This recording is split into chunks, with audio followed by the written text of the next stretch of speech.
नमस्कार दर्शकों, मैं हूं राजेश शर्मा। हमारे चैनल में आप सभी का स्वागत है।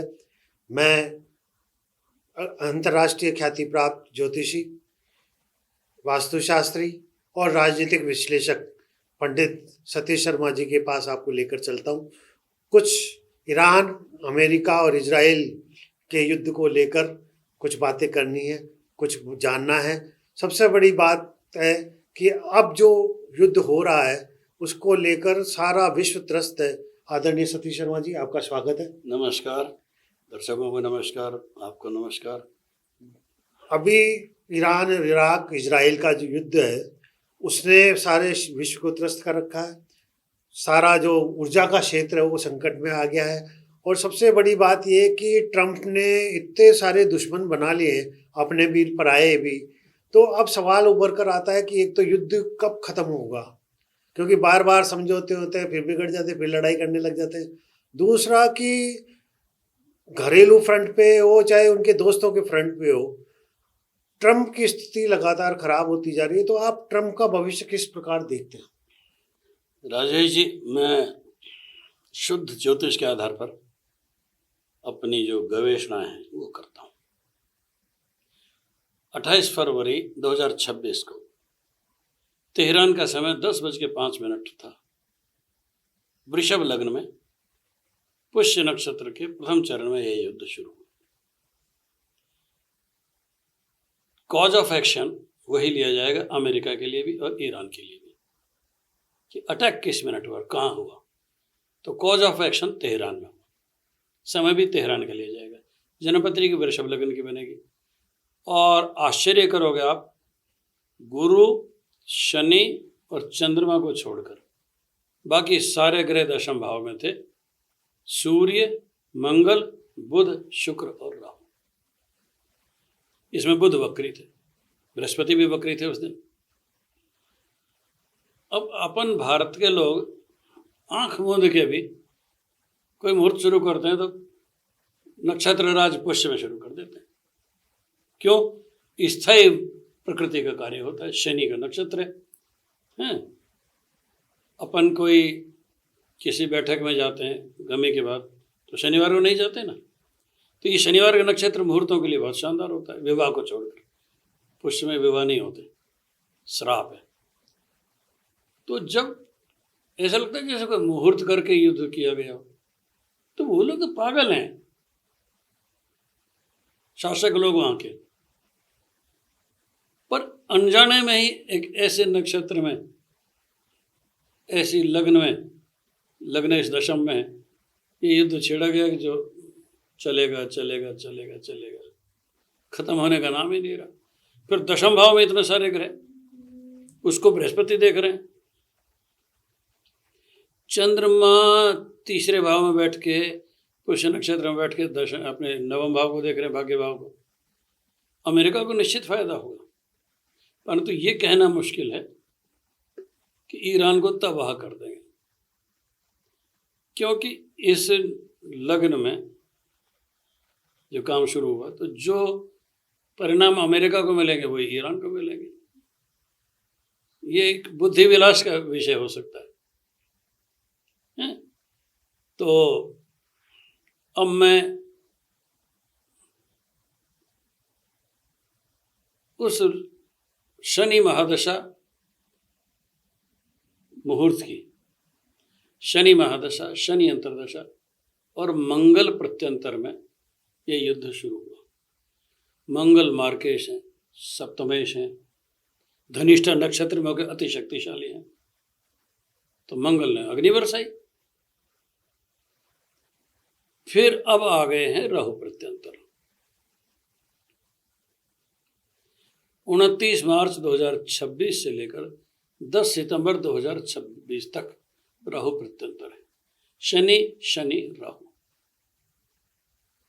जिस बच्चे का जन्म 28 फरवरी को हुआ वो शनि शनि राहु में, और राहु सूर्य के साथ बैठे हैं। अब राहु दशा में अपनी ही राशि में, मूल त्रिकोण राशि में, राहु भी शक्तिशाली है। राहु को गुरु देख रहे हैं। धोखा, फरेब, चीटिंग, जासूसी, भितरघात, सारे लक्षण इस जनपत्रिका में उपलब्ध हैं। ईरान के अंदर के लोगों ने घात किया, इजराइल की जासूसी संस्था मोसाद के लोग अंदर तक घुसे हुए, इतने अंदर कि प्रमुख जो शासक थे वहाँ, नियंत्रक, उनको मार डाला गया। इसके बाद मोसाद के लोगों की धरपकड़ शुरू हुई। सुना जाता है 15-16 एजेंट्स को, एसेट्स को पकड़ा जाकर उनको काफ़ी कुछ टॉर्चर किया गया है। सतर्क हो गए, पर मोसाद तो मोसाद है। तो एक तरह से राहु में यह युद्ध समाप्त कैसे होगा, ये मेरे को समझने की बात है। 10 सितंबर तक राहु एक दूसरे पर अविश्वास करते रहेंगे, ये युद्ध बंद होता रहेगा, ये युद्ध शुरू होता रहेगा। मैं ये भविष्यवाणी कर रहा हूँ कि 10 सितंबर से पहले पूर्ण शांति संभव ही नहीं है।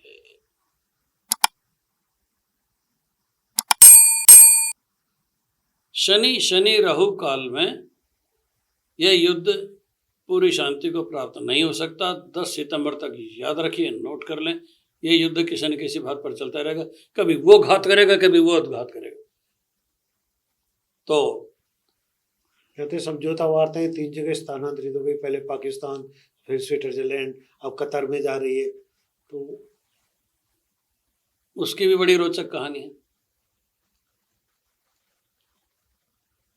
जैसे 5 आदमी खड़े हैं और एक आदमी को उन 5 आदमियों पर विजय प्राप्त करनी है, तो रणनीति के तौर पर उसको जो सबसे कमजोर फिगर है ना, उसको पकड़ के अलग से पीट लेना चाहिए, बाकी 5 डर जाएंगे। अमेरिका को पाकिस्तान से हनीमून हो गया है, वो भी पागल और वो भी पागल। वो तो बात करने के नाम पे पैसा मांग लेता पाकिस्तान, और अमेरिका को 2 तगड़े मोहरे पकड़ रखे हैं, इजराइल और पाकिस्तान। पर आकाश और पाताल का अंतर है। एक अति विश्वसनीय साथी है और एक अति अविश्वसनीय साथी है पाकिस्तान। थोड़े से डॉलर दे के कहीं ले जाओ उनको। अब कोई रिश्ता हो तो सम्मानजनक तो होना चाहिए ना। अमेरिका के लिए ये अपमानजनक बात है कि पाकिस्तान जैसा राष्ट्र का सहारा लेके वो कर रहे हैं। पर ग्रहों का खेल कुछ और ही है। वो पाकिस्तान से हटके दोहा में चली गई संधि वार्ता, और ईरानियों को कुछ नहीं करना था, खाली जाकर शक्ल दिखानी थी बस। स्विट्जरलैंड में भी गए, खाली शक्ल दिखा के आ गए। तो पाकिस्तानी देखता रहा, नहीं अमेरिकन, और मुनीर से हाथ मिला के और ईरानियन वापस आ गए। कितना अपमानजनक था अमेरिकन के लिए। तब संभले ये लोग।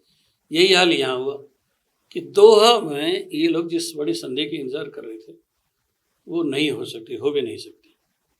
इसलिए नहीं हो सकती कि जो इनका MOU इनके बीच में हुआ था उसका आर्टिकल 5 बहुत शक्तिशाली है। उसमें ये है कि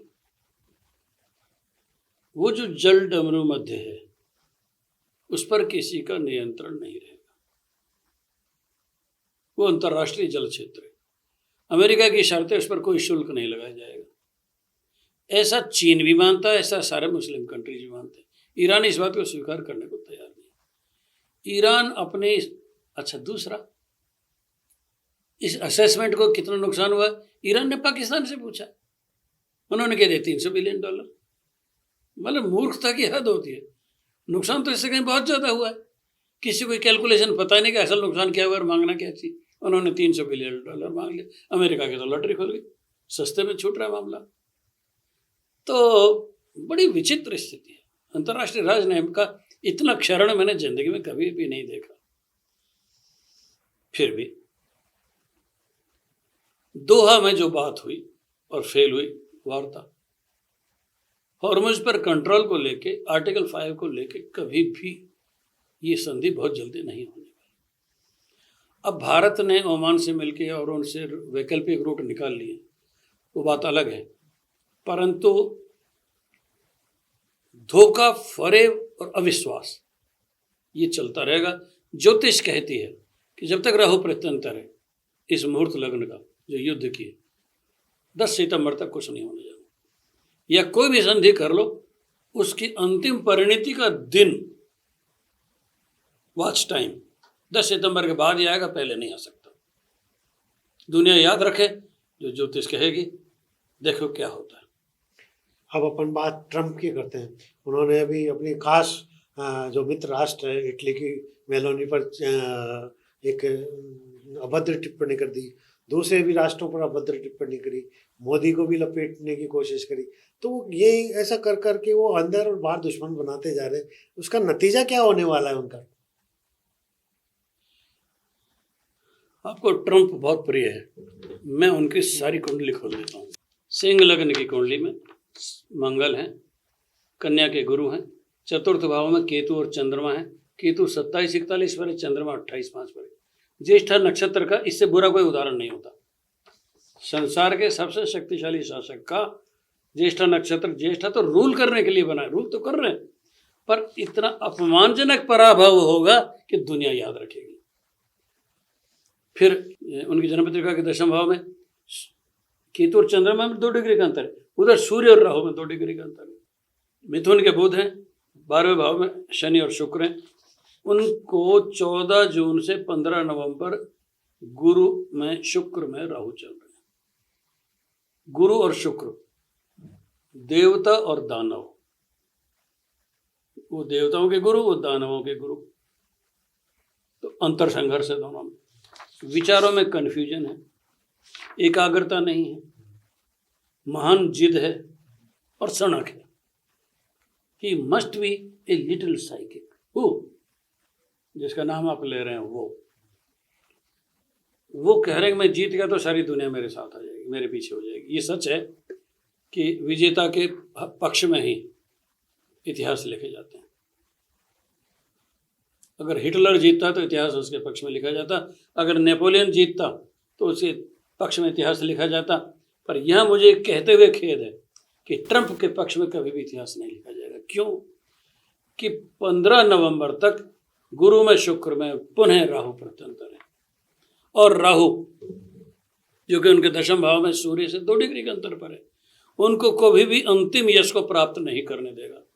अभी मैंने आजकल में पढ़ा जो बाइडेन ने उनका घोर विरोध किया है और यहाँ आरोप लगाए हैं ट्रंप व्यक्तिगत लाभ के लिए अमेरिका को युद्ध में झोंक दिया है। ये सच है। हर जगह उनके दामाद जाते हैं, संधि वार्ताओं में दामाद का क्या काम। अब राहु प्रत्यंतर 15 नवंबर तक है और मध्यावधि चुनाव 3 नवंबर को। तो मैं ट्रंप के मध्यावधि चुनाव में पराजय की भविष्यवाणी करता हूं। देखिए, हाउस ऑफ रिप्रेजेंटेटिव्स में 435 सीट है, लगभग सभी सीटों पर चुनाव होंगे। सीनेट में 100 होते हैं, जिसमें 33 से 34 पर हर 2 साल में चुनाव होता है ना। 3 नवंबर को चुनाव होने हैं और राहु प्रत्यंतर ट्रंप को उनकी निजी जनपत्रिका में 15 नवंबर तक है। राहु भीतरघात कराएंगे। क्या उनके ऊपर महाभियोग भी आने के चांस? निश्चित रूप से उनके खिलाफ मुकदमे चलेंगे। आप उसको महायोग कह लें चाहे मुकदमे कह लें, उनका अपमान होगा। इस युद्ध में अमेरिका को जो नुकसान हुआ है वो दावा करेंगे कि मैंने इतना बिजनेस दिलाया, जबकि उससे दोना तीना वो युद्ध में खर्च कर चुके हैं और उसकी रिकवरी में इनको 10 साल से भी ज़्यादा लगेंगे। बजट तो अगले साल ही आ जाएगा। क्या आंकड़े पेश करेंगे? मैं इस बात से सहमत नहीं हूँ कि ट्रंप अपनी ये जीत की घोषणा करें। मैं ये घोषणा कर रहा हूँ कि ईरान बराबर से कहेगा कि अमेरिका हमारा पतन नहीं कर सका। ईरान एक महाशक्ति के रूप में उभर कर आ रहा है और एक पेच इसमें छुपा हुआ है। ट्रंप ने सदा सुन्नियों का साथ दिया। नाटो भी सुन्नी नाटो की बात कर रहे हैं, शिया नाटो की बात नहीं कर रहे, ठीक है ना। परमाणु बम भी सुन्नी नाटो के देशों के पास ही आएगा जाएगा। ये उस टेक्नोलॉजी को सऊदी अरब के पास परमाणु सूचना लीक होने को ट्रंप अलाउ कर रहे हैं, ऐसा लगता है। अभी एक हेलीकॉप्टर डुबो दिया गया है, उसके पीछे कई देश हैं, है ना। दूसरा, सऊदी और पाकिस्तान को अमेरिका बढ़ावा दे रहा है, जो कि इराक उनको कम पसंद है। मतलब था तब तक पाकिस्तान से बात की, बाकी शिया सुन्नी में, मतलब पाकिस्तान कभी भी परमाणु जानकारी ईरान को नहीं देगा, शायद इराक को भी नहीं दे, क्योंकि उसमें बहुमत शियाओं का है। तो ये बात आ गई है कि सुन्नी एटम बम बनेगा, इजराइल कैसे सहन कर लेगा?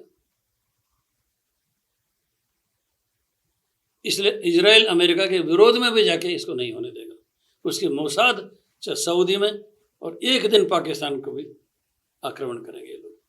इसलिए ट्रंप बाबा जो चाह रहे हैं, मैं ये मान के चल रहा हूँ, इजराइल इनकी सारी योजनाओं को फेल कर देंगे। और जो बाइडन शक्तिशाली हैं आज भी, डेमोक्रेट्स आज भी शक्तिशाली हैं, और रिपब्लिकन्स जो ट्रंप के सहायक हैं उनमें टूट फूट हो गई है। वो लोग दल बदल करें या चुपचाप वोट करें, पर ट्रंप की रेटिंग अमेरिकन राष्ट्रपति के इतिहास की सबसे कम रेटिंग हो रही है और 20 से नीचे चली जाएगी। इसलिए मेरी भविष्यवाणी है कि ट्रंप मध्यावधि चुनाव नहीं जीतेंगे और उनको अपने बजट सैंक्शंस के लिए डेमोक्रेट्स का मोहताज होना पड़ेगा।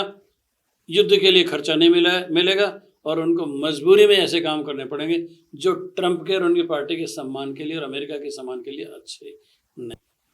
दर्शकों, ये था इराक, ईरान, इजराइल और अमेरिका के युद्ध का एक विश्लेषण।